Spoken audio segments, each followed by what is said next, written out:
Recording. Alright, this PowerPoint today is about unethical behaviors of educators. This is a group project for my class in Instructional Leadership, IL 564, Business and Ethics. Two hot issues today are educators cheating on state assessments and educators social networking with students.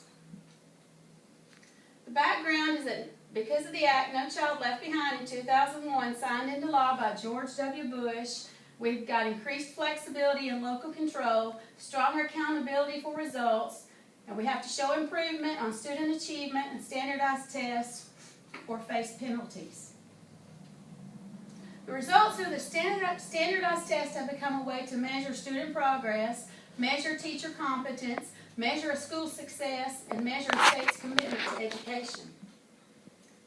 Student test scores on standardized tests considered in matters such as teacher evaluations and federal education grant requirements, and the atmosphere of high-stakes testing facilitated cheating on state assessments.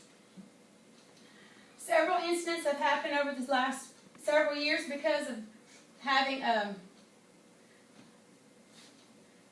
these assessments. In 2008, educators at elementary school in Baltimore, Maryland, tampered with answer sheets to increase student achievement. Also in 2008, a teacher assistant at an Orlando, Florida elementary school resigned after she helped non-native English speakers with difficult questions on a state assessment. Another instance, in 2009, school districts in Dallas, Texas came under scrutiny for cheating. Students were retested in math and writing, and the percentage of students passing these two sections dropped from 80% down to 44%. Also in 2009, a principal of a middle school in Norfolk, Virginia, hoping to attain accreditation, requested that teachers use overhead projectors to provide students with answers on an important state test. More incidents. In 2009, a principal of a charter school in Springfield, Massachusetts, instructed teachers to look over the students' answers as they worked on a state assessment and point out the wrong answers. The state removed the charter. And then an elementary school in Michigan closed because the director of K-12 instruction encouraged students to change their answers while protecting the 4th grade math and language state test. As you can see, more incidents have been happening because of this.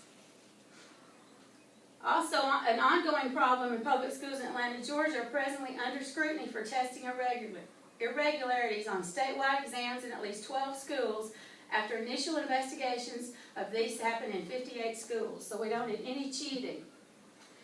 Why are all these people cheating? Because many states are using student progress on standardized assessments to evaluate teacher performance. In 2010, Colorado passed a law connecting test results to teacher tenure. Many other states connect teacher bonuses to student progress on state assessments. Why? This is happening to boost student scores, for financial bonuses, for enrollment purposes, for federal grants, for career advancement, and then for prestige. Some of the consequences are cost many teachers their jobs and their careers, cost school districts thousands of dollars for makeup tests, creates confusion over students' academic progress. Possible solutions are the superintendents must take a zero-tolerance policy toward cheating. School districts must provide effective training relating to test security policies and test administration. Background is that the technological era and internet age, almost everyone uses text messages, Facebook, and Twitter. This provides an opportunity for teachers to connect with students. This can cause professional lines to blur, leading to unethical behavior by educators. Digital communication between educators and students is a great issue, so we're having lots of problems with social media. More issues have happened because of social networking. 2014, math teacher in New Hampshire arrested for sexually assaulting a 14-year-old girl. Reports noted that the teacher and student often communicated through text messages. Also in 2014, a substitute, after she was told not to communicate with students on Facebook, resigned because she said she was using it to help the student, where they thought they were bullied or depressed. A lot of times you have issues and dilemmas with social networking. You have parental differences. Some parents say it's okay with teachers and coaches where they message students within certain time limits. They believe it gives them an extra chance to be leaders and role models for students. Other parents see no instances where teachers and students should communicate privately. Issues and dilemmas continued. Educational value. We need to try and better engage today's students using technology because it's very encouraged. A high school teacher in Wisconsin encourages his students to follow politicians on Twitter and report back to him their findings through social media. But a lot of times the professional lines blur. Private messaging between educators and students can lead to unethical behavior, and such as inappropriate language, photos, and interactions. Teachers in many states are arrested, charged with offenses ranging from transferring obscene material to a minor through text messages and or Snapchat to electronic solicitation of a child. Some led to inappropriate physical relationships. Possible solutions. Schools should develop and implement a social media policy. This should outline how teachers should and should not act on social media. Plans should try to balance the educational need for social networking with students with appropriate ethical behavior on the part of the educators. Then I have several lists of references from the group.